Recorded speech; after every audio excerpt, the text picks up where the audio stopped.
the other thing that factors into this that I think a lot of people tend to underappreciate is the respect it earns you, because you can't buy a fit body. You have to earn it. You have to put in the work. And so when you show up to a business meeting, when you show up to a conference, whatever it is, and you look good, well, people in the room immediately have a higher degree of respect. They're like, this guy has discipline. This guy has commitment. This guy has follow through in his actions, because otherwise he wouldn't be fit, because that takes dedication, right? It takes putting in the work in all these different respects. And so I think that's another thing, is if like you're wanting to do business with someone and they're overweight and, you know, their car's a mess, their life just looks like it's sloppy. How do you think, you know, the common saying, how you do one thing is how you do everything. And so if you're not bringing a level of excellence to your personal wellness, it makes me question if you're bringing an excellence to be a steward of my money for an investment, or be a good business partner for this opportunity, or be someone that is a thought leader I want to look for advice from, because you're clearly not following advice you know you should be if you're overweight, unhealthy, have all these problems. All right, guys, welcome to another episode of The Report. Today, I got a repeat guest. I got someone who is doing big things in the health field, and he's running a functional medical practice, helping entrepreneurs, business owners, real estate investors, high-value people optimize their health. I got my man, Ryan Kennedy. Ryan, welcome back to the show. Thanks for having me back, Rich. Good to see you again, man. Dude, I appreciate you coming by, man. And by the way, congrats on the newborn. How long ago was that? And what's your kid's name? His name is Maverick. He was born about a month ago, and he is the best, dude. I learned quickly, every parenting cliche you've ever heard is super true. It's been the greatest thing I've ever witnessed, man. It's been rad. Life-changing. So is it true that for a man, you don't really feel it until the baby's born, right? Because for the mother, it happens right when she gets pregnant. But when the baby's born, what is that feeling like? Walk us through. Yeah, I mean, I definitely felt emotions even during the pregnancy. Like, you go in for the ultrasound, you hear the heartbeats, you know, you see this thing grow and develop in your wife. It's just like, dude, it's the most miraculous thing. Like, human life is so incredible. And then it's here, and it comes it takes so long, and then it comes all overnight. And you hold this thing and you're just like, this is God. Like, this is the most incredible gift of you could ever imagine, man. And it's crazy because, you know, most of my adult life, I kind of saw like knocking up a chick is the worst thing that could happen. Like, I was avoiding it. Like, I was like, I had some sleepless nights of stress, like over some close calls, you know, because you're just like, this is going to destroy my freedom and this and that. And bro, I couldn't have been more wrong. This is the greatest, dude. Like, I could not recommend it high enough. If having kids had a net promoter score like business does, it'd be 100%. What's the biggest shift in your mentality from it? I mean, it just opens up your heart, man. It shows you a new type of love and a new type of appreciation and gratitude that, you know, deeper than I've ever experienced. Yeah. And just like, I mean, I could go on and on, but it's been amazing. I love that, man. And by the way, I love the name Maverick. I think that's super unique. Did you get that from Top Gun? I did not. That is a good movie. Well, anyways, congrats to you and the wife and your newborn Maverick. So I want to ask you, man, I've been watching this. I just started watching this like Netflix series at home with my girlfriend. I forget the gentleman's name. We'll have to look him up. But this guy was a entrepreneur, had an exit, sold his business, and now he's just dedicating his life to seeing how long he can live. Brian Johnson. Brian Johnson. And he's taking something around like 120 pills every single morning. He's doing red light therapy and all these crazy things to see how long he can extend his life. What are your thoughts on all that? I mean, listen, the guy's doing a great service to humanity, right? He's turned his body into a science experiment in a good way, right? He's like figuring out what are all the things, if you had unlimited time and unlimited resources, what are all the things a human can do to live healthier, to live longer? And I think that's really admirable. Now, what he does is pretty out there, and it's not within reach for most people. I think a lot of it is unproven. A lot of it I don't agree with, but largely I think what he's doing is awesome. Like, I'm a fan. Yeah. What are some of the weirder things that he's doing? I mean, you mentioned the 120 odd different supplements. Like, you know, I am not against supplementing with vitamins, minerals, you know, key things the body needs that are hard to get enough of through food alone in today's world, right? With poor farming practices and the rest. But to think that all these things, all these inputs, all these chemicals going into your system is ideal is a little bit out there, man, because that's a lot of different substances, right? And we don't know how they all interact with each other. We don't know. A lot of these things don't have any long-term data. And so again, he's doing the research. He's doing what I think is really admirable, because now 20, 30 years later, we can look back and say, hey, this actually wasn't a good idea, or hey, it was a great idea, Yeah. you know? Hmm. And then he's doing a lot of things that I think are just the cost benefit analysis doesn't shake out. You know, the amount of time, effort, and resources it takes for the minor net benefit just isn't realistic for most people. Yeah. I agree. I mean, our time is already kind of limited enough as it is, and I believe he's 45. So, let's just say that he's got, 20 to 30 more like healthy years around before he starts getting pretty old. You know, you got to ask yourself. I mean, it sounds like a full-time job. I'm watching this documentary. It's like a 10-hour commitment every single day to his health, and it's like at a certain point, it's like, dude, don't you want to like kind of live life a little bit, enjoy? But maybe this is what he gets fulfillment from, and Totally. he does. I mean, he is monetizing it though. He is now. He's got some sort of back end product. It sounds like he's selling, and he's marketing. He's getting eyeballs on Netflix and social media. I mean, everyone's talking about him, so it's working. It is. In that Yeah. sense, it is working. I mean, but to your point, it's like, okay, if you have, let's just say 16 waking hours a day, and you're spending half of them devoted to adding years to your life. Hmm.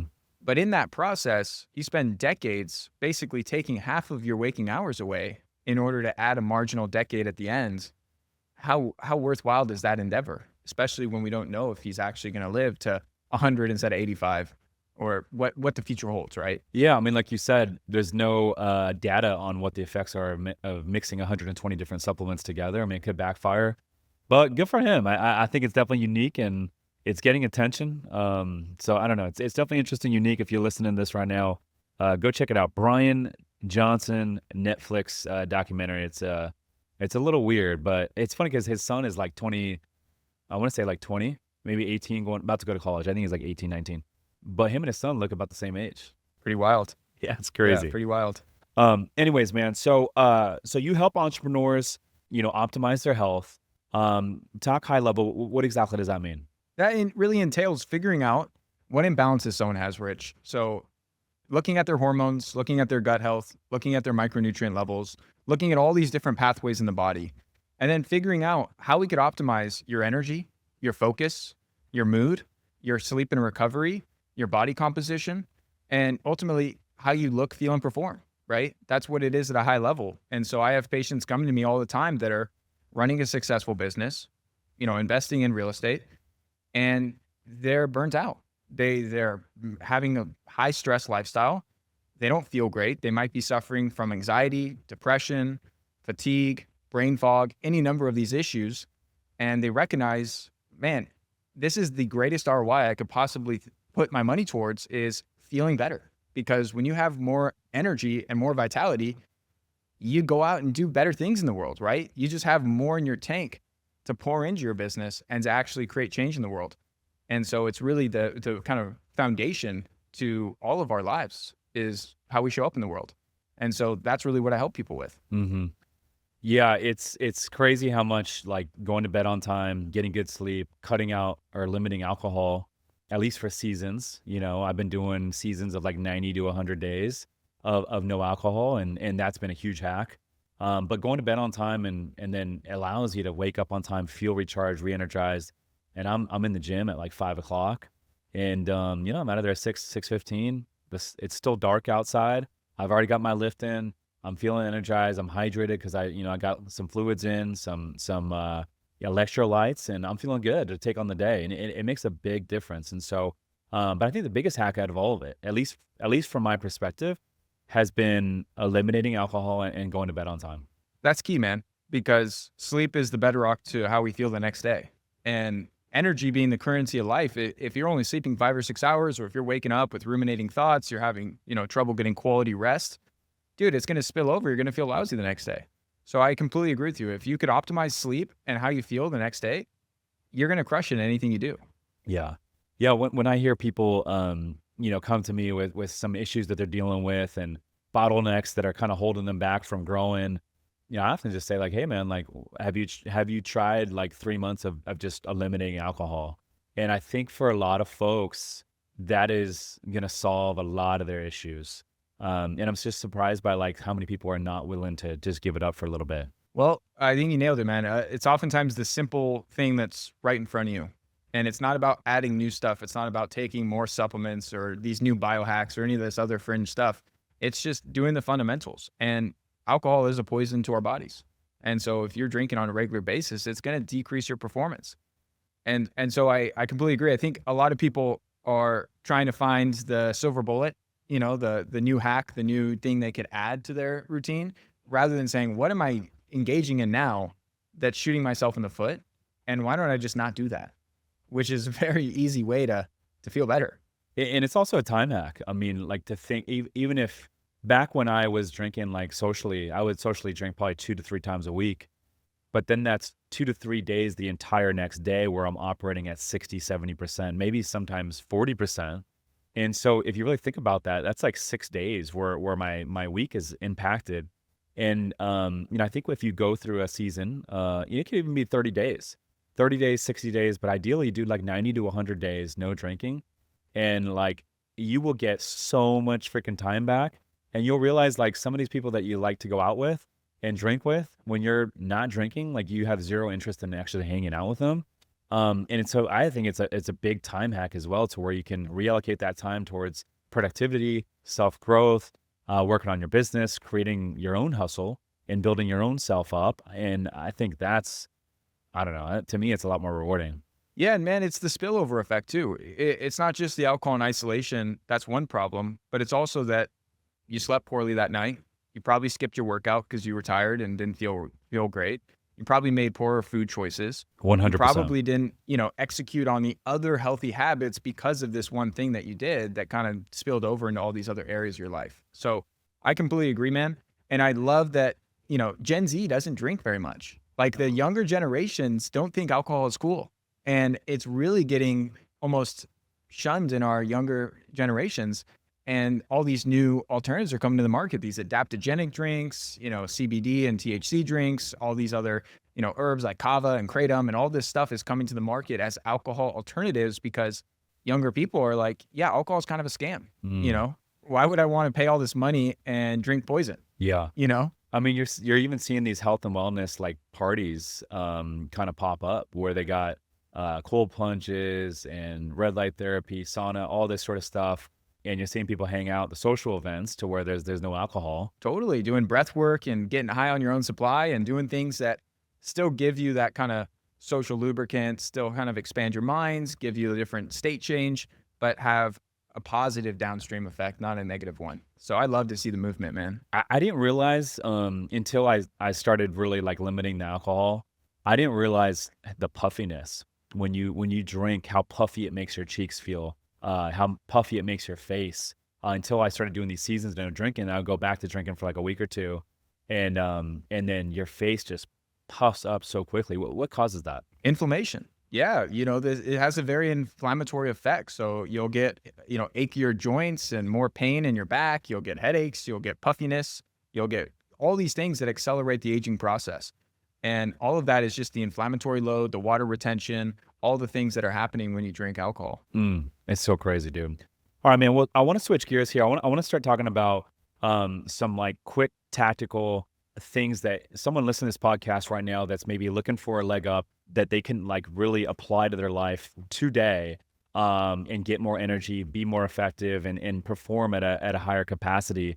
What are like some quick hitter like things that you would suggest someone listening to this implement in terms of their health and wellness? Well, I'll touch briefly on the fundamentals because you can't skip the basics, right? So getting good quality sleep, moving your body, eating whole foods, making sure you're avoiding a lot of the nonsense that people, walk into, as well as getting outside, getting sensible sun exposure, all these things that I think are highly underrated that really help people feel great. So that's one thing. And I think most people are aware of that stuff. What I think most people are lacking is insights of their own bodies. We live in a time, dude, where we have amazing technology where we can see what's going on under the hood. And so I use a lot of these functional medicine labs that go way beyond the scope of basic blood work, right? You go into your doctor's office for your annual physical, they're going to run your complete blood count and they're going to run a metabolic panel that looks at, your cholesterol, your liver, your kidney, basic stuff. And for most people, that comes back pretty fine. And their doctor says, yeah, you're fine. I'll see you in a year. Meanwhile, they have these underlying deficiencies or imbalances that are causing them to perform suboptimally. And that might be hormone imbalances. So I see a lot of guys with low testosterone, a lot of women that have high estrogen, low progesterone, this estrogen dominant situation. That could be gut health imbalances. There's a lot of people with bloating, gas, GI problems that don't feel good after they eat. And they just think, well, this is part of life. It's not. Your gut is imbalanced, and that's why you are having these symptoms. And so I run gut health testing and find people have candida overgrowth, SIBO, pathogens, all sorts of dysfunction in their microbiome that negatively impacts their immune system, their ability to absorb nutrients from their food, their ability to break down and digest their meals. So when they go out, even to eat a healthy meal, they just feel worse after than they did before, which is not the way a healthy body should be.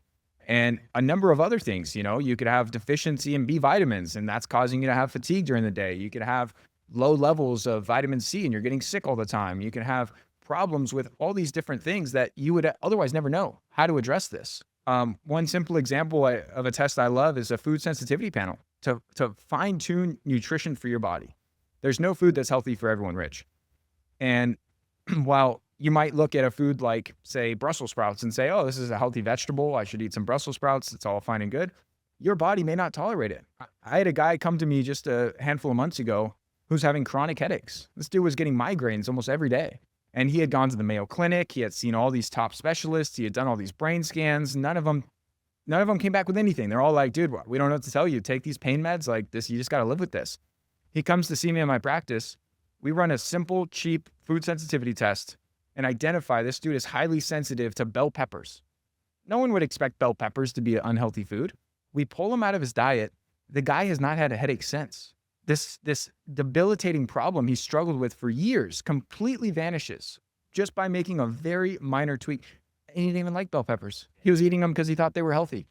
So I see this type of thing all the time. And that's why if you're not testing, you're guessing. And the more data you could be working with for your body, not what works for some social media influencer, not what works for your friend or your parent or whatever, what works for you is going to be different. There's so much what's called bio-individuality. All of our bodies are unique. All of our bodies need different inputs, need different vitamins, need different, dietary approaches.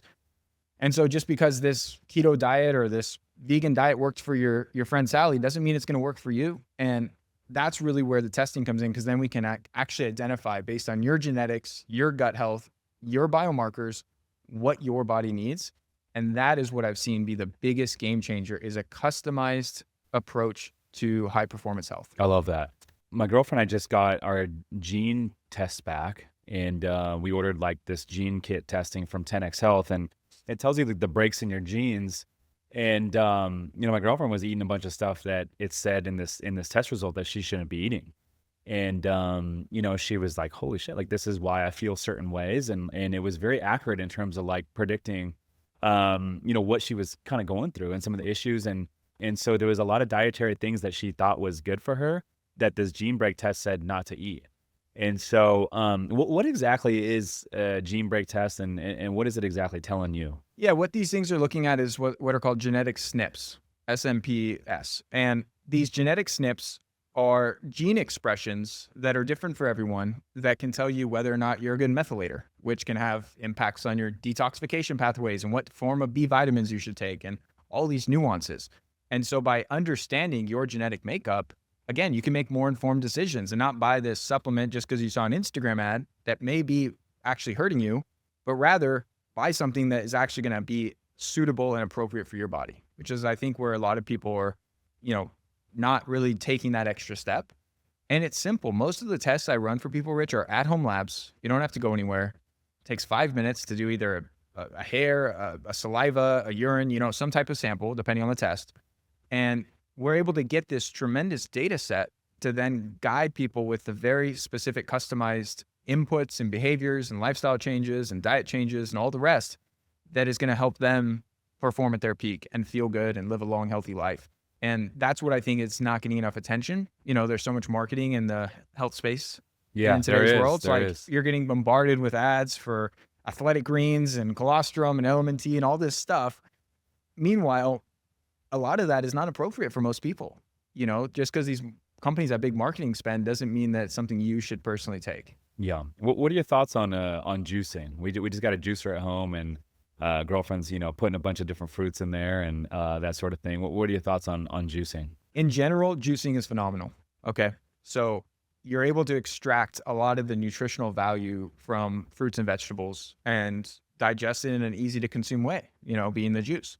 I don't like juicing fruits because when you remove all that fiber, all the sugar in the fruits now becomes quickly absorbed and spikes your blood sugar and your insulin and can cause problems for people. So I don't like juicing apples and pineapples and all these fruits. Juicing vegetables, on the other hand, is fantastic. Amazing for you. If you're juicing celery and cucumbers and, carrots and all these good vegetables, you're getting a ton of the vitamins and the minerals and the enzymes and, the structured water, which plants contain a different type of water. The water you and I drink out of the tap is called H2O, okay? Our bodies do best with structured water, which is H3O2. It has a different chemical makeup, and it's more absorbable in our cells. It has anti-cancer properties. It has all these benefits. And so you're getting a different type of hydration from vegetable juice than if you just drink a bottle of water. It is phenomenal. Now, the one thing I will share is that store-bought vegetable juice in a bottle is virtually useless to your body, because after you've juiced a vegetable, you've broken down the cell walls, and now all of the vitamins and enzymes from that juice begin to degrade immediately. So after about 5 to 10 minutes of that juice sitting out, the nutritional value of it has gone down substantially. So the faster you could drink the juice after it's been pressed, the more benefit you're going to receive. And most juice at the grocery store has been sitting in a bottle for days or even weeks. And so you're getting some of the structured water, you're getting some of the minerals, because minerals are very stable, but almost all the vitamins, almost all the enzymes, almost all the other nutritional constituents are long gone. So you're just not getting nearly as much benefit as when you press it yourself or go to a juice bar and actually buy it like they're pressing it right there in front of you. You're receiving it, you're drinking it right up. Damn, I had no idea. Yeah, so you don't want to juice stuff. So even juicing it at home and put it in your fridge overnight and drink it in the morning, that's not. It's not ideal. I mean, Yeah. you're still going to get some benefits, like I'm saying. Yeah. It's not useless, but compared to drinking it 5 minutes later, totally different. Yeah. Okay. That's good to know. So you mentioned at the top of the show, you said, there's a trap with a lot of business owners, real estate investors. People get so caught up in the grind of building their business that they kind of forget about their health. And I'm curious for you, man, like what percentage of, entrepreneurs, business owners, real estate investors that you're working with and talking to, what percentage of them are not focused on their physical health? I mean, before they come to me, probably 80, 90%. After we start working together, obviously that changes. But initially, they came to me for a reason, right? They came to me because they were dragging ass with their energy. They came to me because they were having ADD, brain fog, trouble focusing, staying on task during the day. Or they came to me because they're stressed out, they can't sleep, they're, got different health problems. And so a lot of people wait for a wake-up call. They wait till there's a problem rather than looking at it the other way and saying, here's an opportunity. They understand the value in investing in their business. They understand the value in investing in their personal growth, masterminds, books, resources to gather knowledge and high income skills, which I think is immeasurably valuable, right? But they don't always compute the ROI of, man, if I just operated at 10 out of 10 instead of 7 out of 10, how much better can I do with my current skill set, my current knowledge base, my current opportunities that are in front of me? How much better would I show up in my business and in my life as a husband, as a father, as a mother, whatever it is that you do in your work? And that's really where the greatest ROI stands. Because then you just take all the information, all the skills that you have, and now you're just operating at an A+ versus a C-. Yeah, I mean, it's I don't know. I can't imagine getting in the business and running a business without at least first working on yourself. Because I don't know, man. It almost goes hand in hand. At least how I see it. I see it as hand in hand. It's like, everything we do is where we're trying to build and improve, whether it's the business, whether it's our personal life, relationships, our fitness. But I think it all starts with the fitness. One hack I will say is if you are on camera, so if you do content or if you have a podcast, it's a lot easier it's almost a form of accountability to stay fit, because you're going to be on camera, you want to look good. And so, let's almost say if someone's listening to this right now and you're an entrepreneur, business owner, real estate investor, and you're struggling to get in the gym and be consistent, you're struggling with diets, maybe one of the best things you can do is go start a podcast or start putting out social media content. Because I tell you what, or maybe go start speaking on stage. 'Cause I tell you what, once you start doing that, that is one of the ultimate forms of accountability.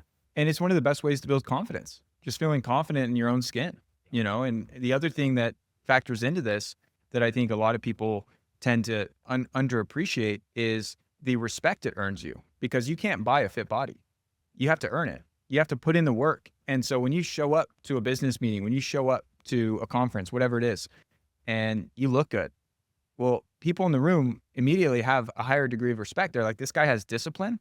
This guy has commitment. This guy has follow through in his actions, because otherwise he wouldn't be fit, because that takes dedication, right? It takes putting in the work in all these different respects. And so I think that's another thing, is if like you're wanting to do business with someone and they're overweight and their car is a mess, their life just looks like it's sloppy.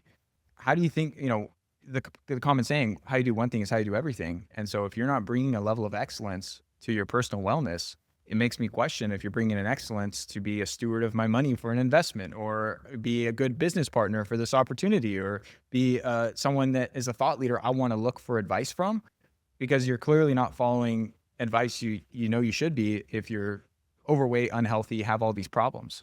I agree with that, man. So when I meet, or if I look at my competition, let's just say, if they are not fit, it's a sign of weakness to me. And it shows me that, maybe they're a little bit operating at their cap, or maybe they're not as disciplined as they might need to be. But it's a sign of weakness when I look at my competition if they're not fit. Okay, so if someone's, let's just say, struggling with energy levels, especially as a male, struggling with energy levels, because this is a real thing, especially as we get into our 40s. What are some things that we can do naturally? And then I want to shift after that and talk a little bit about testosterone use. So first things first, make sure you're getting good quality rest at night, because if you're running on empty, it's going to be hard to have good energy. And then how you start the day is really critical, man. Making sure that you're getting out for morning sunlight anchors your circadian rhythm, that biological clock, upregulates your energy, your dopamine. Things that get you outside in the sun help to recharge what's called your mitochondria. It's the power plants of our cells. It's what produces cellular energy in the form of ATP, right? This is different than stimulants like caffeine that try and block, receptor sites that make you feel tired. This is actually coming in from the root cause. And so those things are really valuable. Moving your body is key. You put someone at a desk and they sit on their ass all day in front of a screen, you're not going to feel great. That's not how humans are designed to thrive, right? And then you got to look at what you're eating. If you're having a big bolus of carbohydrates for breakfast and you're having pancakes and waffles and muffins and all these really high glycemic foods to start the day, your blood sugar is going to spike, your insulin's going to go skyrocketing, and insulin in excess is what causes us to feel that fatigue, that brain fog, that post-meal slump that a lot of people notice if they have pasta or pizza for lunch. So you want to make sure that you're fueling your body right with the, high protein, clean sources of carbohydrates, the right types of fats that's going to enable you to really thrive throughout the day. And so my favorite breakfast is a smoothie, because even if you're eating healthy foods for breakfast, but they're really heavy to digest, it's going to weigh you down. So you might go and have eggs and avocado and some sort of protein like a steak, none of which are high glycemic. None of these are carbohydrates, right?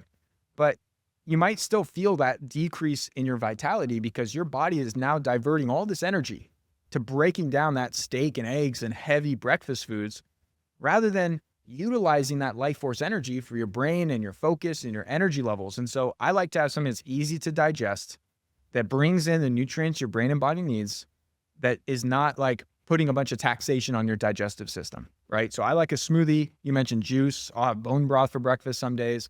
Things that are bringing in key amino acids that are not weighing me down. One of the reasons, Rich, a lot of people gravitate towards intermittent fasting, where they don't eat breakfast at all, right? They just fast till midday. It's because they feel better energy-wise, right? They're just running on caffeine and adrenaline and they feel great. They're like, this is much better than when I have breakfast. But it's because of the breakfast choices they're making. And you could actually have the best of both worlds by having a light, high-protein breakfast that's still upregulating your metabolism, giving you the nutrients your brain and body needs to perform well, but not weighing you down with this heavy, heavy meal. So Dude, I've never thought of it like this, because I've always realized, having light breakfasts or even, intermittent fasting, I just coffee and some water, and I feel very good, high energy. But it makes sense, when you have a big meal, you get tired afterwards, right? Like Thanksgiving is a big meal, and then everyone gets tired a couple hours later. So I never thought of it as like, hey, your body's just like, taking all its energy to break down the food versus putting it to your brain and a lot of other areas. Well, and it's the same reason, Thanksgiving may not be the greatest example because people are eating stuffing and pies and dessert Yeah. and all that stuff. Yeah, So you they get probably food coma. associate this big bolus of carbohydrates and junk food as part of the reason they feel lousy. But to your point, it's also the food volume. You can go get a grass-fed steak and a side of vegetables and just overeat in terms of volume. Even though it's healthy stuff, you're still going to feel like a sluggish effect, right? You're still not going to feel peak energy after that meal, even though there's nothing that necessarily harmful in those foods, right? So that's the other factor to consider when you're looking at energy for entrepreneurs during the day is don't be stuffing yourself at the buffet, right? Even if it's like clean stuff and you're eating a lot of good quality proteins and plant foods, you want to keep it light during the day and then backload most of your carbs with dinner. That's what I see work best for most guys. Hmm. How much does testosterone level and T levels play into men's energy levels? It's foundational, man.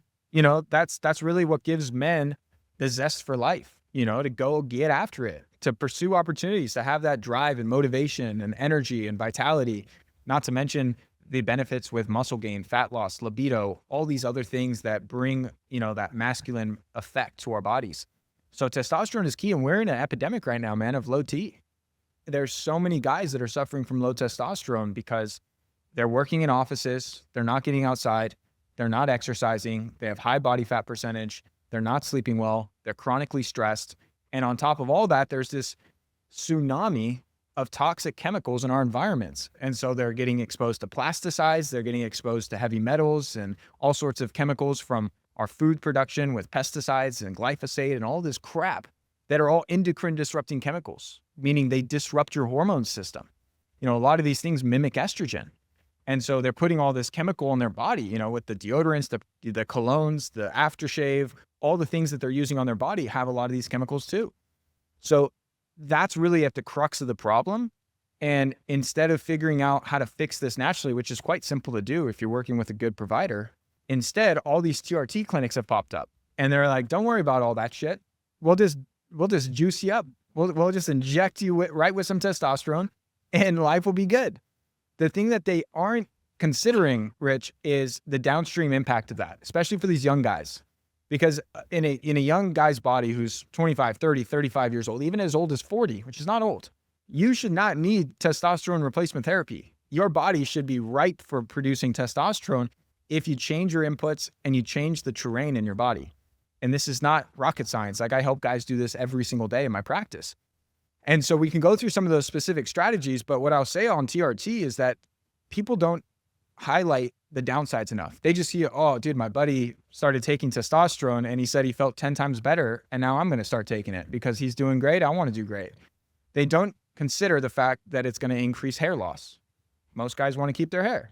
It's going to tank your fertility. So if you're in childbearing years and you start juicing with testosterone, well, guess what? Your sperm count, your sperm motility, your likelihood of conceiving a child just went off a cliff. It's also going to lead to thickening of your blood. It increases hematocrit and hemoglobin in your red blood cells. And so that can cause high blood pressure, can cause other sorts of problems. It's also going to increase potential issues with your prostate. Now, I'm not all against testosterone. When dosed properly in the right person, it could be a huge value add and it could have a lot of upside. And if managed properly, very little downside. So I'm not saying I'm against it for everyone. I'm just saying a lot of guys that come to see me who are in their late 20s, early 30s, who shouldn't need testosterone, by the way, at that age, just decide, oh, it's just the easy button, so I'm going to start using it. And then they also don't consider that it destroys your body's natural production. So now you're getting all this exogenous hormone in your system. Well, guess what? Now your body stops making testosterone because it senses all this That's exogenous. the scary part for me. Your lifelong commitment. Yeah, that's the scary part for me. I got tested for the first time ever in September of last year. So about 6 months ago, 7 months ago. And I had never been tested prior to this for testosterone T levels. So I had no idea where I was at. But I do know that I had felt good energy. I've always had good drive and sex drive and all that sort of stuff. Now, I tested at 600, and I want to get retested again, but I was open to going on testosterone. I'm a 39, I'm gonna do 40 this year. And so I was open to it if I had come in low, but I was at 600. I'm like, okay, what can I do naturally to get it from 600 to like maybe 750? And so since then, I've just been working out, eating cleaner, and I can feel my energy levels have gone up even further. And I'm taking some, I don't know what it exactly is in it, but it's from 10X Health. It's like, it's called Alpha, and it's like a men's natural testosterone booster. I'll take one of those in the morning, but I feel good, dude. I feel very good, high energy. Like I'm waking up in the morning, like stoked to get after the day. I have so much energy throughout the day, even in the evening. Like I literally, it's hard for me to shut it off. I'm just freaking amped up all the time. And so I want to get retested now to see where I'm at. But if I was at 600, I would imagine I'm at least 700 plus right now, natural. And dude, it feels great. Yeah. And listen, total testosterone, what you're describing, the 600, 700 number, matters very little because a large amount of that total testosterone gets bound up in the body by proteins, specifically sex hormone binding globulin and albumin. And so what's left is called your free testosterone. Okay. This is what's bioavailable. That's your net? This is what your body is. Yeah, that's your net. Got This it. is what your body can actually utilize. What's a good number? I see guys all the time, Rich, that have a total testosterone of 900, but because they have really high levels of these binding proteins, their free testosterone is still low. And so there's two ways of measuring free testosterone. One is direct, one is not. So the reference range varies as far as answering your question, what's a good number? For most labs, they're going to use a reference range of 30 to 150 for free testosterone. I like people to be between 100 and 150 for guys. Now, that doesn't mean if you're at 80 or 90, you should just jump on the TRT train, because the other nuance here is everyone has different androgen receptor sensitivity, meaning the amount of testosterone floating through your system is going to impact you differently than the next guy, even if your levels on your blood are the same, because of your receptor sites are different in your body than his body. There's another measurement of free testosterone, it's a direct measurement using different units, that's single digits, where the reference range varies between like 6 and 20. Okay, and there I like people to be, again, in that top quartile, like 15 to 20 on that measurement. So that's really what you want to look at, and that's unfortunately what's rarely tested in guys, and they just see a total number. And I've worked with guys that have a total testosterone rich of like 450, which you would think is like not ideal, but their binding proteins are so low that they have a ton of free testosterone and they feel great, they're asymptomatic, they're rocking life. And I'm like, dude, the worst thing you could do right now is get on testosterone replacement therapy. You don't need it. Yeah. So why does everyone throw around this total number? Just because it's a bigger number? Maybe because that's I hear a lot of testosterone doctors, like I've had a couple on the podcast, and they're like, ideally you should be between 700 and 900 total, but they rarely, actually I don't hear them openly talk about the net number. Why is that? I don't know. It's a great question to ask them, because this is what actually matters.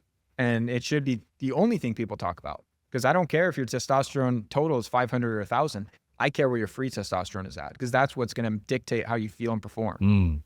And I don't know why I got to look that number up, see what it's at. See if you got it tested. If you're not, dude, it's a cheap blood test. You can get free testosterone checks for $25-$30. And I got to be honest, man, like I didn't know where I was at, but I hear a lot of, it's not uncommon for guys my age to get tested for the first time, and they're like, dude, I was at 250, 300, and they're like, fuck, So I got to be honest, when I got tested and the results came back at 600, and that was at a time where I was not operating at my peak. Like right now, I'm way more dialed physically than I was back then, 7 months ago.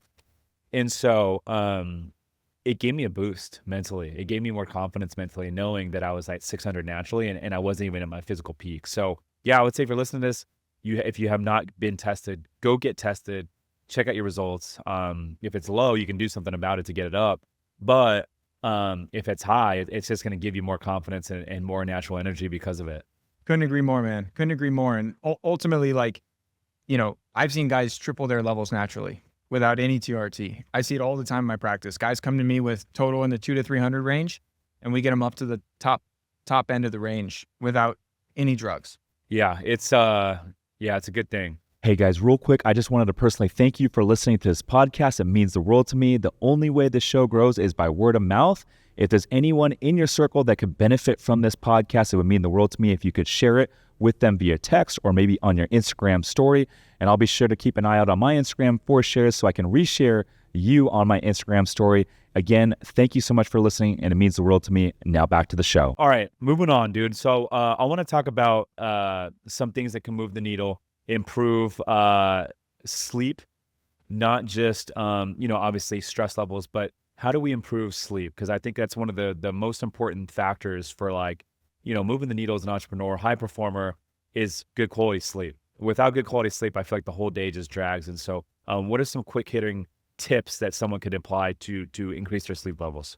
Two ways to look at this, Rich. First is environment. Second is lifestyle. Okay. So from an environment standpoint, I'll start there because it's pretty easy. Cold, dark, quiet. You need to make sure your room has the right temperature, being between 62 and 68 degrees Fahrenheit, which is pretty cold for what most people keep their homes at. So you want it to be a cool environment, or have a mattress cooling pad to regulate the temperature of your mattress. Because by having that colder temperature, it's going to enable you to drop from light sleep down into stage 3 and stage 4, deep in REM sleep. Much better recovery as far as what you're getting out of those sleep cycles. The other factor with dark is that even a little bit of ambient light, like having a night light on or having, some light coming in from the curtains from outside, really disrupts your sleep quality. So rock an eye mask if you can't get blackout curtains, or, put in some blackout shades. So it's pitch. You shouldn't be able to see your hand in front of your face at night. And then the last thing is use a white noise machine or have it be actually quiet, because the sound disruption is real and that can cause you to wake up even if you're not conscious of it. So those are really good things for an environmental standpoint. From a lifestyle standpoint, I'll share a few things that I think are the biggest needle movers I see in my practice. Number one is meal timing. Eat an early dinner. Late night food intake trashes your sleep quality, just like alcohol. And so even if you're eating a healthy meal, but it's at 8 or 9 p.m. and you're trying to go to bed by 10 or 11, your body's, again, diverting energy towards digestion of that late night meal rather than towards recovery, rejuvenation, detox, all the other things that we want to take place while we're sleeping. So make sure that you're eating an earlier dinner, ideally at least 4 to 5 hours before your desired bedtime would be optimal. The other factor I see with a lot of entrepreneurs is their mind is racing, right? They've got an active minds, which is great in a lot of ways, but they're ruminating on the day, different ideas, different opportunities, different decisions that are weighing on them. And this causes them to be tired and wired, where their brain is active, but their body's exhausted and they can't fall asleep. Or they fall asleep fine, but they wake up at 1 a.m., 2 a.m. to take a leak. They can't get back to bed because now their brain is on. And now they're thinking about the next day. They're thinking about the meetings they've got. They're thinking about the deals in the pipeline. They're thinking about all this stuff in their world. And so the best ways to handle that, one is to do just simple, mental notes. Jot things from your head on paper, get it out of your head, do a brain dump, super effective. The other thing I find really effective for this is a type of amino acid called GABA, G-A-B-A. It's a calming amino acid, all natural, that helps to quiet the mind, take the edge off those racing thoughts, and really get better sleep quality. So that's a very effective sleep stack that I'm a big fan of, is GABA. A lot of guys that are getting, and back to the data point, everyone that wants to prioritize their sleep should be tracking it with an Oura Ring, with a Whoop strap, some type of wearable that's actually giving you the data saying, hey, Rich, last night you slept 6.5 hours. You got an hour and a half of REM. You got 30 minutes of deep. You got this much light. You had these amount of wake ups. Because it's hard to make these decisions and changes and know what's actually moving the needle if you don't have that feedback loop. You go to bed, you're like, all right, I think I slept well. I feel okay today. But you don't know actually how your sleep was. And if you start taking something like GABA or magnesium or melatonin or 5-HTP or any of these other sleep nutrients, and you're like, I think I slept better, but I don't know. I feel pretty good. Like I felt pretty good yesterday. I don't know. Whereas when you're tracking, you can say, hey, I tried this 5-HTP, this specific type of amino acid Ryan was talking about, and my deep sleep went from 30 minutes to 90 minutes. I tripled my deep sleep, which is very effective for increasing your human growth hormone, your anabolic recovery. Super, super good for a lot of people to do that. So what's the name of it again? 5-HTP, it's the converted form of a amino acid called tryptophan. And I've seen it be a big needle mover for people that don't get enough deep sleep specifically. Okay. And so by also kind of seeing where you're at, you're able to better target, okay, I'm getting enough deep but not enough REM, or I'm getting decent quality sleep, but I am having all these wake ups. I'm waking up 5-6 times throughout the night, even though you're not conscious of it, disrupting your sleep quality. So there's a lot of different things that could be at play that you can work on optimizing if you have the data to understand what's actually happening at night. The other things I'll share that I think are super, super effective and super cheap. One is mouth tape, dude. Making sure you're not breathing through your mouth at night. We are designed to breathe through our nose. And so if you're chronically mouth breathing, it's going to really increase your nervous system stress, decrease your oxygenation, and cause a lot of problems with sleep quality. And so this simple act of just putting a little piece of tape on your mouth is going to massively improve your sleep quality. Really? Oh my God, dude. Putting tape on your mouth. I'm talking like a little piece of We medical talking duct tape? No. It doesn't have to be duct tape, although there's all these companies like hostage tape and stuff that have come out that are heavier duty. But man, it is awesome. Big needle mover for a lot of people I work with. It's just Really? retraining your breathing mechanics. I've never heard that one before. Helps with Taping your mouth shut. Yeah. Dude, your girlfriend's going to love it. It helps with your dental health because when you're breathing through your mouth, it disrupts your oral microbiome. It also helps with your nervous system stress. Dude, it's a game changer. And then if you are wanting to use mouth tape, but you got a little bit of sinus congestion, rock some nose strips, man, Hormozy style. Open up those nostrils so you can breathe through your nose, because that's you can't use mouth tape if you can't breathe through your nose. You got to breathe some way. So those things are dirt cheap. Again, you can get mouth tape for, I don't know, $15 on Amazon. That'll be like a 3-month supply. And it is a big needle mover for a lot of guys I work with. Yeah.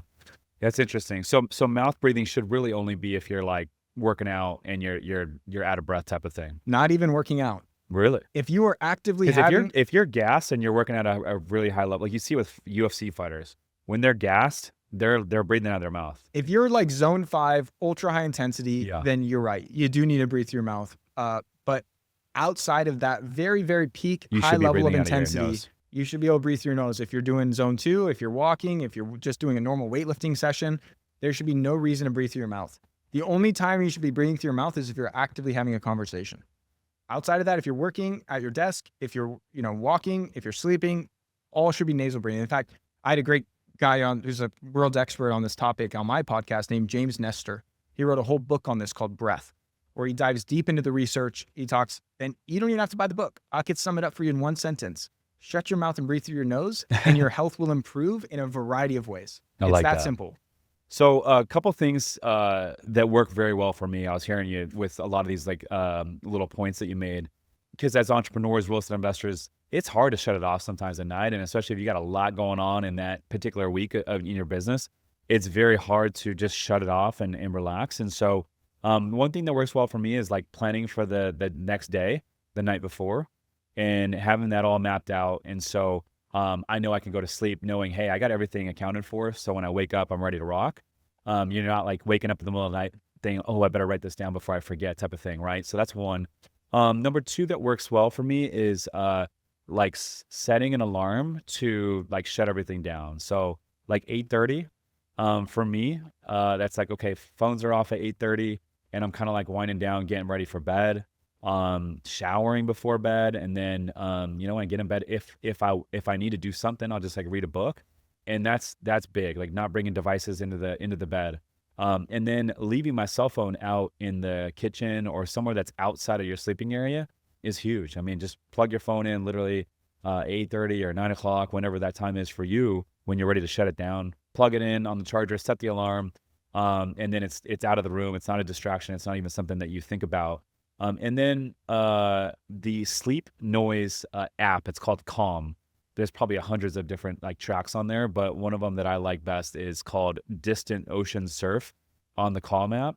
And I don't know what it is, man, but I think my brain is just conditioned now to just fall asleep as soon as that noise comes on. I mean, it could be me sleeping in a hotel room in some random city, and as soon as I hear that come on, I just pass out. But it helps because throughout the night, little things happen. I live in downtown San Diego, so there's always sirens. The airplanes are always taking off. And so there's always these distractions from a noise level. And so with that Calm app, you can sleep through a lot of that stuff. It really mutes out a lot of the noise. And then, of course, cranking the AC on 60. This might sound a little crazy, but I crank it on 61 every single night. The reason for that is because the thermostat is actually in the living room of my place. The room doesn't get that cold, but if I set it on 61 out there, my room gets to probably about 65. I prefer 65 to sleep in.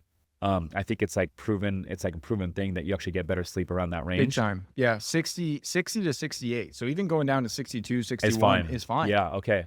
So 61 out there. And then Those are the main things. But I think that the biggest of those is really, setting an alarm to like wind down. So phones off at 8:30. And also if you're struggling, if you're like, dude, like it's hard to go to bed early. I'm not even tired. Well, just force yourself to wake up early the next morning and go throughout your day. Like it might suck for one day. Don't take a nap. Just grind, go through it, work out. Like I'm getting a lift in the morning and I'm going and walking 4 miles or hiking 4 miles at night. And I'm like growing the business, in the office every single day, grinding. And I promise you, if you go through that entire day without taking a nap, yes, you're going to be tired that first day, but I promise you, you will pass out like at 8:39 that following night, and then boom, you're right back onto that new schedule. So I think those are some hacks that work very, very well for me, at least. Couldn't agree more, man. Those are great practices. And I mean, you got to set yourself up for success with sleep, man. You can't do all the wrong stuff during the day, then have your head hit the pillow and expect to just sleep like a champ. If you've been indoors staring at screens, woke up late, had too much caffeine, ate a late dinner, did all these things wrong, and then you're like, why can't I sleep well? Well, it's because you set yourself up for failure.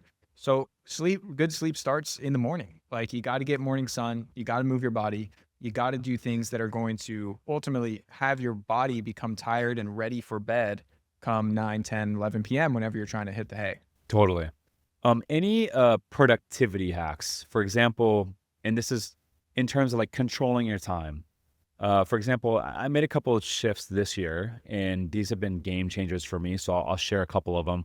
So one is, the last few years I would historically have, meetings on Monday. I typically run a team meeting on Monday morning, a lot of one-on-ones on Mondays with my team.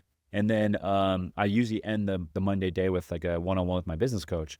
And then Tuesdays, I'd have more meetings throughout the day and different things. Wednesdays were always my content days. So I would shoot podcasts and shoot any content I need to on Wednesdays. Thursday, I would have a couple other things. And then it wasn't until like Thursday afternoon to where I was like, okay, I'm kind of done with the bulk of my week. And now I can focus on growing the business or whatever I want to focus on for the remainder of the week. But it would already be like Thursday afternoon. Now, what I decided to do this year was I would stack literally everything, all my busy work on Monday and Tuesday. And so now I get to Tuesday at 5 p.m. and I'm like the rest of the week, Wednesday, Thursday, Friday. And if I choose to work on Saturday, Sunday, I have nothing on my calendar. And so I can focus on whatever's going to move the needle for us the most. I can focus on growing the business. I can focus on whatever I need to focus on or whatever I want to focus on. And that's been an ultimate hack. Like Monday, Tuesdays kind of are long, but it's so worth it. And so that's been a big time hack. And then the other thing I've done is I'm not taking any meetings this year until after 12 o'clock. And so even on Wednesday, Thursday, Fridays, if I have nothing on my calendar, if someone wants to take a meeting with me, it's got to be after 12 o'clock. And so I'm protecting my time till 12. And so let's just say I get in the office at, 7. That gives me 5 hours, a 5-hour window of working on whatever I want to work on. Because let's just face it, when you get into, even if it's a few meetings kind of spread out throughout the day, once you start getting into these meetings, and let's just say you have a 30-minute hour break in between each one, you're really like getting out of the meeting and you're catching up on some stuff, emails pop up and this and that, but you're not really getting into your groove of productivity. And so those two things, stacking my weeks, Monday, Tuesday, very heavy, and having open schedule Monday, Tuesday, Wednesday, Wednesday, Thursday, Friday, open schedule has been a hack. And then the second one is not taking any meetings until after 12 o'clock. Those are great hacks, dude. I love it. I do something very similar with my structure during the week. What's that? Just in terms of time blocking, having the mornings totally free for creative work, stacking meetings in the afternoon. But I'll give you some other productivity hacks to answer your question that are more on the functional medicine side. So our brains work best when our bodies are in motion, right? We have more blood flow to the brain. It produces something called BDNF, brain-derived neurotrophic factor. This is like fertilizer for your neurons. And so the more time you spend seated in one spot, the worse your brain performance is going to be. So there's a couple ways to hack this. One is to take your meetings out walking or to get a walking work desk, something I'm a big fan of for phone calls and for busy work, so that you're walking and working at the same time. Really effective way, not only for your brain performance and cognitive health, but also for your metabolic health, right? Keeping your heart rate up, keeping your blood flowing, helping to burn calories, all that good stuff.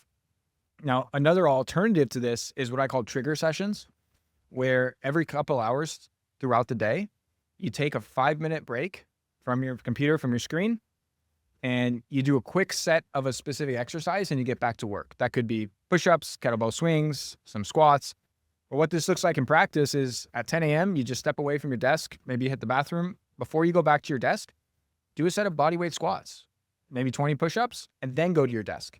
And that triggers this amazing cascade where you get some of that endorphin boost, some of that focus boost, the energy enhancement, just like a miniature little workout. And I do it not to gain muscle or to, lift heavy weights. I do it because it helps me feel on my A game compared to if I just sat at my desk for 8 hours straight. So it's a great time efficient alternative to going outside for a walk. It's awesome. So I keep a kettlebell by my office. I have a little pull-up bar, so I'll just crank out, a set of pull-ups and then get right back to work in between my consultations with I patients. like that. It's I'm gonna awesome. have to try that. Dude, it's the best. It's the best. So I like those trigger sessions a lot. Your light environment plays a big role too. So the more you can optimize for natural lighting and minimize LEDs, fluorescence, overhead junk lights, the better your brain and your eye health is going to be over time. I'm also a big proponent of not having stuff around. Like my desk is cleared because there's a subconscious effect when you have papers here and other stuff here and files over there and all this stuff scattered around, kind of a messy workspace that distracts you, that you don't even think about, and then there's other things like essential oils all diffused, like rosemary is fantastic for focus, gives you some of that aromatherapy effect. I'm a big fan of having living things like plants in my office. Not only does that naturally purify your air quality because they pull chemicals out of the air like formaldehyde and, benzene and all these environmental chemicals, but they're also great because the living energy from a plant actually has a beneficial effect on your productivity. And there's great data. There's great studies on this. So there's a lot of ways you can configure your workspace and structure your workday to maximize your energy and focus that will only enhance some of the tips you shared as far as time blocking and structuring your actual meetings and stuff that I'm a big fan of. I've seen it move needle big time for a lot of the guys I work with. Yeah. No, that's really good, man. Productivity is the name of the game. And I'm always looking for ways to improve, optimize. And so I'm always in the boat of like, hey, I'm willing to try anything once if it's going to give us a shot at being more productive or increasing the output. But I think controlling a schedule is huge. Huge, man. One other thing I'll share is what you're listening to. So there's something called binaural beats. Have you heard of this? So there's specific sound frequencies that emit a different brain wave in your brain, as far as alpha brain waves versus delta versus beta. And so you're able to listen to a soundtrack, like put on headphones. You can find Spotify tracks like this for free, YouTube videos for free. We're always cranking music like you hear right now in the office. I Which is always great. got to have music on. Yeah, and this is good, like ambient music, just to help drown out any background noise or, some of your coworkers' conversations, stuff like that. But when I'm talking about, you actually have to wear headphones because what's coming in through the right side versus the left side is two different things. That's tuning these brainwaves to enhance your focus and productivity. And there's binaural beats for lowering stress. There's ones for enhancing creativity. There's ones for enhancing focus, depending on the type of work and task that you have at hand. So I'm a big fan of using sound to your advantage when you're working. Yeah, no, that's good. All right, Ryan, I want to switch gears here. And you got a bunch of controversial, contrarian thoughts that I don't hear a lot of people, saying out there in the marketplace, especially when it comes to health and wellness. And so I'm going to just run down these rapid fire. I'm going to call these out and just go ahead and give me your take, your 2 cents on each of these. So first one, you say kale and spinach are not healthy foods. What does that mean? That's right. Kale and spinach are not the superfoods people have been misled to believe. They are pretty poor source of a lot of vitamins and minerals when you just look at the quantity contained in those plant foods. And, leafy greens in general, I should say plants in general don't want to be eaten, Rich, right? They want to survive and thrive just like all living organisms on this planet. Unlike animals, they can't run away. They can't fight to defend themselves. So they've evolved to have these compounds that are microtoxins to the predators that eat them. So that when you go eat this leaf of spinach, if you don't feel great, you stop eating the spinach. And there's a guy named Stephen Gundry that he wrote a whole book on this called The Plant Paradox, where he talks about a specific type of these anti-nutrients called lectins. Well, what kale and spinach contain is a compound called oxalic acid, oxalates. Much more pernicious than lectins from my clinical experience, and they can be a big source of inflammation for people. And so there's so many well-meaning people that are trying to improve their health, that are putting handfuls of kale or spinach or, leafy greens in their smoothies, adding it to salads, thinking that this is the holy grail of nutrition. And it couldn't be further from the truth. In fact, I run a lab test looking at people's oxalate levels. More than 50% of people don't metabolize these oxalates effectively, and it could lead to kidney stones, gallstones, inflammation, gout type symptoms, because this oxalate binds onto calcium and creates these crystalline structures in the body. And so even if their uric acid levels are not high, they can have this chronic inflammatory pain in their toe, in their knee, in their back, headaches, brain fog, you name it. And it's the best news ever because you don't have to eat these foods that taste terrible. Yeah, it's crazy because I always thought kale and spinach is like the fundamentals of all, vegetables. You see it in almost every single meal. That's supposed to be a healthier meal if you go out, or even these juices and all that. It's kale, spinach. I steer Crazy. clear of it. Okay, next one. You say nuts and seeds are terrible for fat loss. That's right. Nuts and seeds are horrible for fat loss. The reason being is that, first off, they're very calorie dense. They're very high in omega-6 fats, specifically linoleic acid, which can cause all sorts of problems for people in excess. And they are not very satiating.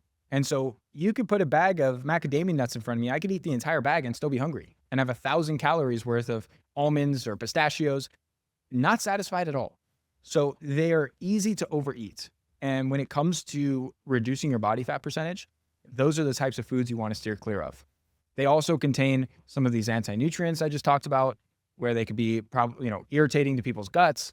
And ultimately, they're just not a very good food for human nutrition. And I used to think the opposite, man. I totally changed my view on this.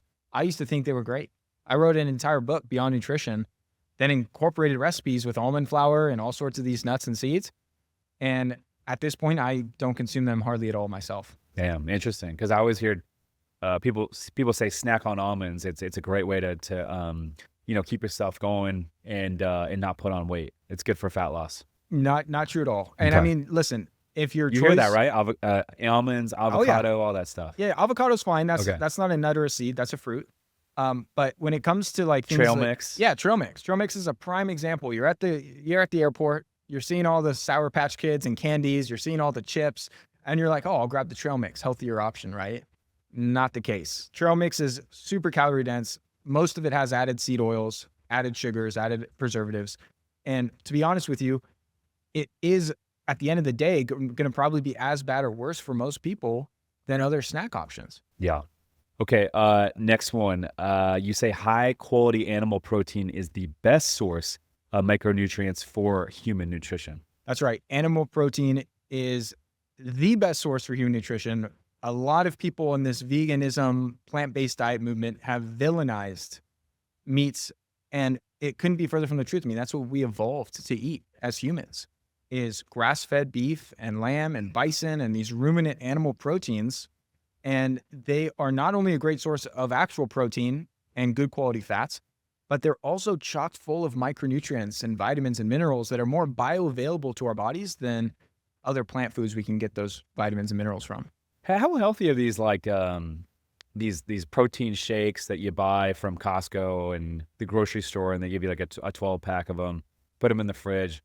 I mean, obviously they're high in protein, which is good. And a lot of these are like 30 grams of protein, let's just say, and relatively low calorie. But I mean, I don't read into all these labels, but I know there's a bunch of add-ins. How healthy are these protein shakes that you get at Costco? There are good ones and there are not so good ones. So there's nothing inherently wrong with a protein shake. If it's using a high quality protein like a collagen or grass-fed whey or a good plant protein blend, and it doesn't have a bunch of added sugar, doesn't have a bunch of added artificial flavors and sweeteners and chemical crap, it's okay. Now, most of them do. So to answer your question, most of them are not great. But in general, you can have a protein shake that's fine, but it's never going to compare to fresh whole foods. Having 30 grams of protein from a fillet of salmon or from a chicken breast is always going to be far superior to any protein drink on the market. With that being said, dude, we live busy lives and sometimes the level of convenience is needed. And so I'm not against them, and I use them myself from time to time, but you want to source something that's good quality. Yep. Okay, next up, you say low carb diets are not ideal for the short term. No, for the long term. So low carb diets are really okay for short term weight loss. They can help to normalize your insulin sensitivity, manage your blood sugar levels, and help people lose weight initially. But 9 times out of 10, people that follow a low carb diet hit a plateau. They've lost all this weight. They feel great. They've become a big evangelist for keto diets or low carb diets. And then they just kind of plateau and they can't lose that last 10 pounds or 15 pounds, or they start to feel worse, not better, over 6, 12, 18 months. And the reason being is that carbs are really helpful for human nutrition, man. We need carbohydrates to support our thyroid function. So our thyroid is what controls our metabolism. It's really helpful for our energy. It's really helpful for fat loss. It really dictates your resting metabolic rate, okay? And we need carbs to convert T4, which is inactive thyroid hormone, into T3, which is what our bodies can actually utilize. The other thing about chronic low carb and high fat diets is that they increase what's called reverse T3 that binds onto that active thyroid hormone. Not a great scenario if you're trying to increase your metabolism, stay metabolically healthy, keep low body fat percentage. Carbs are also helpful for sleep. They're helpful for recovery. They're helpful for all sorts of things. So they've been largely demonized as like, you got to avoid carbs. All carbs are bad. But there's a variety of carbs that I think are really good for humans. Root vegetables being my favorite. Potatoes, sweet potatoes, yams, carrots, Love beets. sweet potatoes. Fantastic. Also, whole fruits. I'm not a fan of fruit juice, but when you have a fibrous matrix to go along with the naturally occurring sugars in fruit, and you're eating things like apples and blueberries, watermelon, whatever, it is a very, very good source of carbs for human nutrition. Yeah, I love that. One of my favorite meals in the morning after the gym is just like eggs with apples. Easy. Yeah. Just Are you doing whole eggs? Sliced apples and we are, yeah. The challenge there, Rich, is getting enough protein. No, it's not cholesterol. The cholesterol found in egg yolks is not concerning for your blood levels of cholesterol, but they do contain a lot of dietary fats. And so you end up in each egg, you're going to get roughly 6 grams of protein and about 100 calories. And most of those other calories are coming from fat. And so if you, with your, training goals and body style, might be targeting 50 grams of protein. I'm trying to get to 10% body fat. That's my goal. And what's your body weight? Right now I'm like 179, 180, and I'm currently at about 13% body fat. So I got 3 more points to go, and so I'll probably be closer to like 174 once I reach it. So what are your thoughts there? Simple math. I would say you want to target somewhere around 150 plus grams of protein.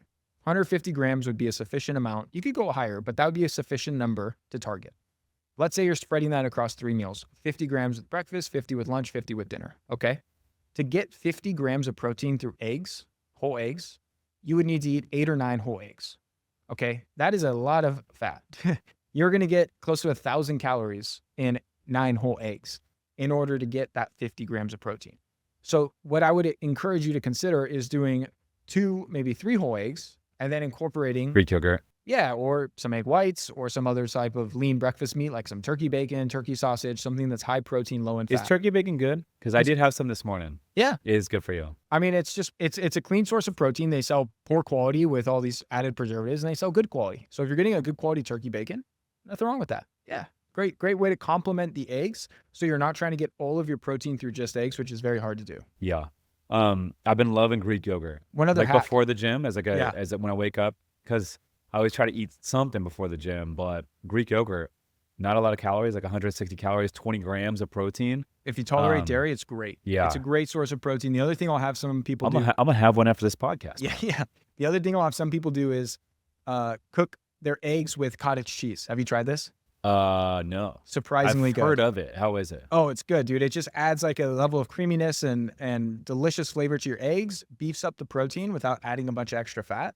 And so you could do scrambled eggs with cottage cheese. I'm a big fan. Okay. I'll have to check that one out. All right. Next up, you say the MED approach to fitness is superior to long, grueling workouts. What does that mean? MED is a term coined by Tim Ferriss. Okay. It stands for minimum effective dose. Okay. Which is this whole concept of how can I get the results I'm after with the least amount of time and effort. Okay. I'm trying to simplify and condense the amount of time I'm spending to achieve my 10% body fat goal or my muscle gain goal or, just general health and longevity. And so what I've seen time and time again, Rich, I realize this is probably not the case for you, but for a lot of people, they don't have a ton of time to get to the gym, or at least that's the story they tell themselves. And the number one issue with most people and their fitness is sustainability. It's that they don't show up consistently. It's the number one issue. It's the same issue with everything: real estate investing, business, starting a podcast, consistency. And the number one way to increase consistency with your workouts is to lower the barrier to action. Okay. If you've got an hour-long CrossFit session planned at a gym that's 10 minutes from your house and the whole thing is going to take you 90 minutes to get there, work out, get home, and it's going to be brutal. It's going to be a lot easier to talk yourself out of that than if you have a 20-minute session at home that you can get in, get it done, get out. And what most people don't understand is that the 80-20 principle applies to fitness, and that you'll get 80% of the benefits and 20% of the time and effort. It doesn't require you to lift like an athlete, like a bodybuilder. Most of my workouts are sub 30 minutes from start to finish, including a warm up. Okay. And when you start to decrease the time and you decrease the amount of effort and perceived effort that's involved, it's easier to stay consistent. And that's the key. And so by simplifying the workouts, a lot of my patients, I have them do 15 to 20 minute workouts with great results, and they show up and they get it done 4 days a week. And if I were to increase that, or if I were to tell them to go do a 90-minute session, they're not going to stick with it. Yeah, that's really good. All right, next up, you say building muscle is the number one thing people can do to improve their health span. What do you mean by that? Muscle is the organ of longevity, meaning it's the number one thing that correlates to your health span. How long you will live is the amount of lean muscle mass on your body. And so most people think of muscle rich like vanity metrics, bodybuilders, flexing in the gym, but really it's the number one thing that enhances our health. It helps to improve your heart health, your hormone system. It helps to improve your mental health. You know, when we contract muscle fibers, we actually have these antidepressant molecules that are released to the brain, so you feel better. And it helps with, preventing falls. Age-related muscle loss, which is called sarcopenia, is one of the biggest underlying factors of why most people in their 60s, 70s, and 80s have an early death. It's because they fall, they break a hip, they spend a bunch of time in the hospital, they catch pneumonia or some infection, and it's game over. So the more muscle you can have, the more functional you'll be in day-to-day life, being able to pick up a grandchild, carry in your groceries, put a suitcase in the overhead compartment of the airplane as you're a 75, 80-year-old person.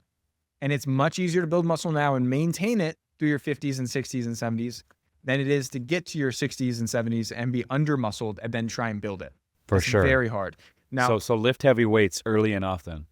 Couldn't have said it better. Eat some protein along with it. Yeah. You'll be good to go. It's not rocket science. It's my favorite form of like exercise is just lifting heavy weights. Get your cardio in as well. It's a form of cardio if you take shorter breaks, lift heavy. But it's also low impact. And so, for me, that's why I lift heavy weights in the morning and then I go walk 4 miles or hike 4 miles at night. It's low impact. I don't run. I haven't ran in a long time. And my body at 39, I'll be 40 this year, has never felt better. I love it. I love it. And muscle is also your metabolic currency, Rich, which means the more lean muscle you have on your body, the more calories you burn. You have a higher metabolic throughput. So when you're sleeping, when you're walking, when you're sitting, you just have a higher burn rate, which enables you to eat more delicious food without clogging up your system and gaining body fat. So having more muscle keeps you metabolically healthy without being so strict and disciplined with your diet. Yeah. All right, which brings us to the next one. You say walking is better than running for most people. I 100% agree with this one. Drop it for us. A guy named Mark Sisson recently wrote a book on this called Born to Walk. And he talks about a lot of the research, a lot of the studies, but it comes back to what I talked about with the weightlifting and the shorter workouts, is that walking will deliver a tremendous amount of benefits. Hippocrates, one of the fathers of medicine, talked about how walking is man's best medicine. Like when our bodies are in motion, everything works better. And most people associate harder, higher intensity with better benefits. And so they get into a running routine, they're pounding the pavement, they're beating down their knees and their joints, and they're burning themselves out. When you see runners, like lifelong, career-long runners that have been running their whole lives, when they get to, in their 50s, even 40s, a lot of them are limping around. And I'm like, dude, that's just got to be the effects of a lot of wear and tear on your body, your joints, and all that. And if you really overdo it, like if you're doing marathons, triathlons, a lot of those guys die early of heart attacks. As counterintuitive as that sounds, because the overtraining causes a lot of stress on their heart and their cardiovascular system. And so it's not the healthiest thing. And don't get me wrong, if you're like, dude, Oscar's listening to this. He runs a lot of marathons over here. Yeah, not the Oscar, healthiest what are your thing. thoughts? He's gonna stop running tomorrow. Go for a hike. And listen, dude, if you love running and you're like, hey man, I go for a 3-mile run a couple times a week. I feel good. I run at the beach or somewhere that's lower impact. It brings me a lot of stress relief, a lot of mental health benefits. I'm like, dude, keep it up. That's awesome. I'm not telling anyone what to do. I'm just saying, if you're left with the choice and you're like, I don't mind walking, I hate running, but I've been like white knuckling to get on that damn treadmill and put in the work, it is one of the least efficient ways to exercise is running. Weightlifting, interval training, walking, all these other forms of movement are far superior. Dude, I had this guest on, great dude. His name's Trevor Cowley. He was on 2 weeks ago. Lives in St. George, Utah. He's setting the Guinness Book of World Record right now for consecutive days running a half marathon. I think the record's like 220 something days. He's going to run 365 consecutive days. And get this is even more impressive. To train for it, he's done like 2 years straight of running 10 miles, 2 years straight, and then working out in addition to that. But you can train to most runners. Most runners I see, I was walking the bay the other night with my girlfriend, Presley, and there was a running club that went by us. And I'm like, dude, every single person in this running club, like they don't really have that physique. They don't have that body that a lot of people strive to get. And his body was constrained because he's lifting every single night. I don't know how he runs 10 miles every single day, but he's like pretty jacked. And I think he's like the one person that's kind of like beat that thing. Because most runners that run a lot, their bodies are like frail. They don't have a lot of muscle. They don't look good. No, in my opinion. It's not ideal. Now, let me ask you a question, Rich. What do you think is the number one best form of exercise for longevity, brain health, staving off dementia, living a long life? Walking. Nope. Hiking. Nope. What is it? Racket sports. Racket sports. Tennis, pickleball, racquetball. Why is that? Because like hand-eye coordination or what? There's a lot of things at play, right? You got the hand-eye coordination, and so you're working the left and right hemispheres. It's fantastic for your brain health. You're also doing more interval style, right? You're moving, you're resting, you're moving, you're resting. You also have the community element. You're not playing these sports alone. You're outside, you're in the sun, you're getting fresh air, you're doing something you enjoy. That's also like challenging you for growth. You know, growth and progress is hardwired into human DNA for us to feel good, feel happy. You get that dopamine response. And so out of all the research, when they looked at swimming, weightlifting, walking, all these different activities, top of the list is tennis or any racket sport. That's good. I got to get into the pickleball game. We got a pickleball court at one of our hotels we put in, and I got a pickleball court at my luxury short-term rental in Scottsdale. Now I just got to get a paddle and get out there. There's new courts down here in Italy by the water. Easy. I got to get out there, man. So, do it, man. All right, next up, you say sunshine helps to prevent skin cancer. What does that mean? The dermatology industry has done a phenomenal job telling people that the skin causes cancer, or sun causes skin cancer, and that you should avoid the sun. You shouldn't go outside without putting SPF 100 on all over your body, and that the sun is going to cause all these problems with melanoma and all these deadly skin cancers. But when you look at the data, it's very clear that one of the best ways to reduce your risk of malignant melanoma, which is the most deadly form of skin cancer, is high vitamin D. And when you look at the rates of skin cancer across a cohort of occupations, all these different careers, the ones that are outside, like construction workers, people that are working out on boats, people that are doing stuff outside, they have the lowest rate because of skin they cancer. get vitamin D from the sun. That's right. And so it is true that burns are bad for your skin, right? You should not go to the beach and lay out for 4 hours without any sunscreen if you haven't been outside for months on end. You will get burned. And whether it's from the stovetop, hot water, or the sun, burns do damage our skin. It's not good to get repetitively burnt. But what I really teach people is I call it sensible sun exposure, where you go outside, you lay out with as much skin exposure as you can, or go for a walk with your shirt off, whatever. Think of your body like a solar panel for 10 to 20 minutes. No sunscreen. And you will get all these benefits from the near-infrared light from the sun, recharging your mitochondria, helping with your mood and your neurotransmitters, helps with serotonin, increasing your blood flow and nitric oxide, helping with your vitamin D, your immune system, helping with your sleep. I could go on and on, Rich. And you mitigate all the downsides because you're not overdoing it. You're not doing 2 hours, you're doing 15 minutes, right? And this is the most underrated health practice that's free for everyone. I understand some people live in like Canada and it's winter and they may not get sun, but if you can get sun outside, soak it up. There it is. Ryan, appreciate you coming on the show, man. So much value, so much game. Where can the folks get in touch with you if they want to learn more about everything you're doing, or if they want to learn more and inquire about how they can work with you one-on-one? Appreciate you having me on, Rich. RyanKennedyHealth.com is my website. You can check out my podcast, social media, all that good stuff. There it is. He's Ryan Kennedy, always dropping game in the health and wellness space. I'm Rich Summers. Listeners, thanks for tuning in. We'll see you guys in the next one. Peace.